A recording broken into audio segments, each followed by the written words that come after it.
Pathways Vermont started with a radical vision for how we help people who have fallen through the cracks of our society's safety net. As we start to feel like this pandemic is nearing an end, we have to talk about what now? What have we learned? The vulnerabilities in our system of care were brought into sharp relief as we worked to keep people safe throughout Vermont in the early months of this worldwide crisis. Let us use this opportunity to be clear that housing is a human right. Access to mental health resources is critical, and building a society that is equitable for all requires that we unlearn the lessons we've been taught. We know now that collectively we can adapt and implement changes to our systems and institutions that were previously unthinkable. Ending homelessness and taking care of every member of our society is possible. I hope the following stories resonate and inspire.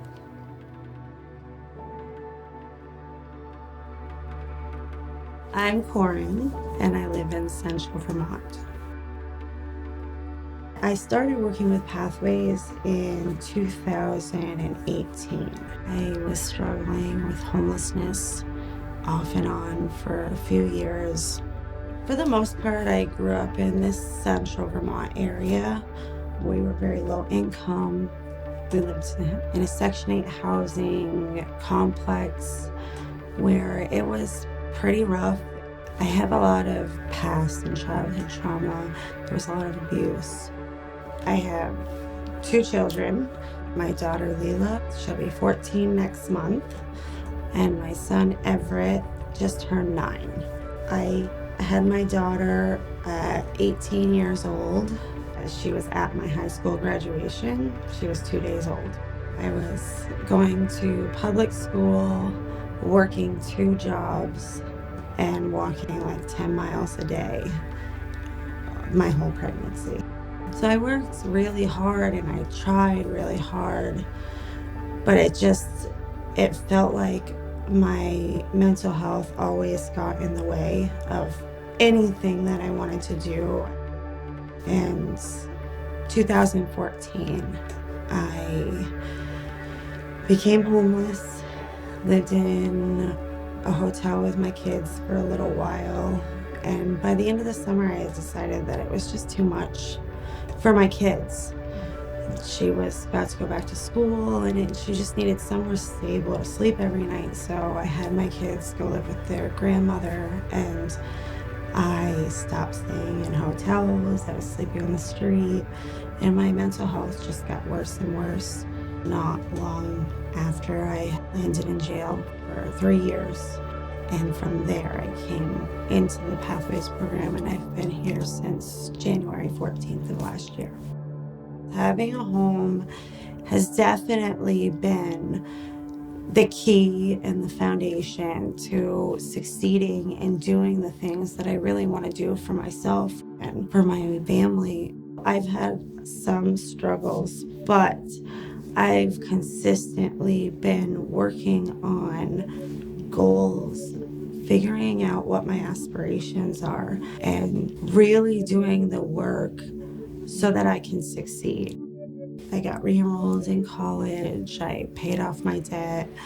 I have my permit right now, and I'm getting my license next month, hopefully. I spread the word, and I do what I can to be helpful in my community with people who are in crisis. I've always liked to paint and draw and sculpt. I like to create things that are beautiful and give them to other people to make them happy. I think that I've really gained a lot being in the Pathways program, just with the support that they give, and they sympathize with people that have mental health issues and addiction. Instead of saying, that's it, we don't want you here anymore, they say, what can we do to help you? What will help you get through this and where you want to be? My daughter lives with her aunt right now, and our relationship is a little estranged. We don't talk very often. She's very hurt because of the mistakes that I've made and the choices that I've made, I think it's hard for her because it was traumatizing. With my son, I'm fighting really hard for him to come home with me.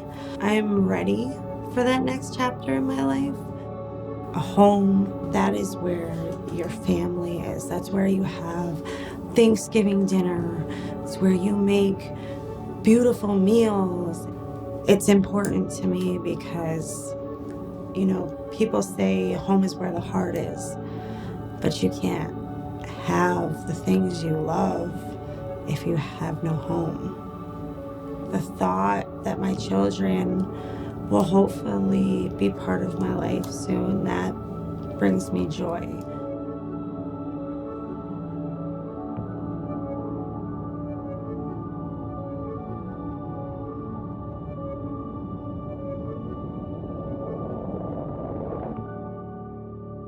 Housing First is just that. Housing is provided as the first step without preconditions. It is followed by intensive community-based services to help people maintain that housing. 328 people ended their experience of homelessness last year through Pathways housing programs. Now we'll hear from Belle. Belle has been working with Pathways Vermont's Housing First program for more than 6 years. My name is Belle Cashman, and I'm going to talk about how Pathways has helped me. I started out homeless when I came to Vermont. I was homeless for like 4 years, and I was hearing voices when I was homeless. I didn't know how to resolve that. Before I came to Montpelier, I was in Boston and I was homeless, and I won this voucher, so I was going to be staying at a shelter for like 21 days or something. And I was excited, but I was like 5 minutes late. I was not very late at all. And the lady said I couldn't come in, I was late. And so that just crushed me, and I said, I can't stay here anymore. And so I hitchhiked to Central Vermont and the Good Samaritan shelter in Barrie. They said they could take me, and that was the beginning of how my life turned around here. I was given Pathways' phone number to call when I got to the shelter, and they got me into an apartment in Montpelier. So I started going for walks on the trails, and it was very beautiful, and it was very quiet and peaceful. I was kind of amazed that they still wanted to help me because I was just so low on self-esteem. They talked with me in a way that was uplifting, encouraging. It made me feel like I was wanted, like somebody cared, but I was still having a terrible problem with voices. So I started reading about what it was and how it could be a part of yourself. And it helped me understand where the voices were coming from. Then they got me a doctor that I would come and see in their office. And he put me on a psychosis medicine that really helped and that made the voices disappear.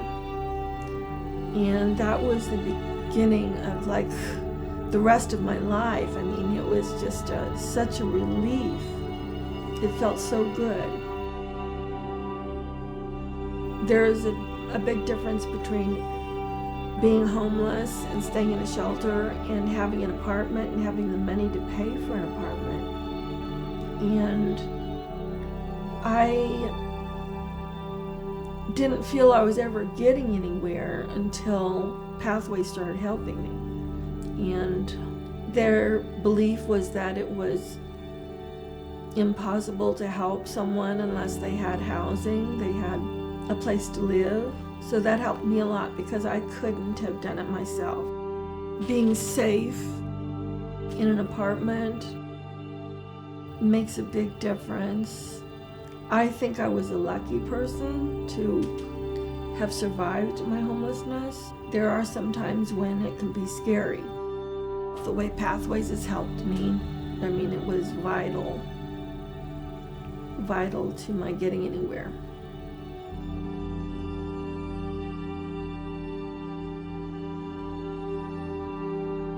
The voices you have heard today are stories of strength and resilience. I hope their words move you the way they move me. There are more stories to be told. Please join us so that we can help transform more stories of hardship into stories of hope. Thank you.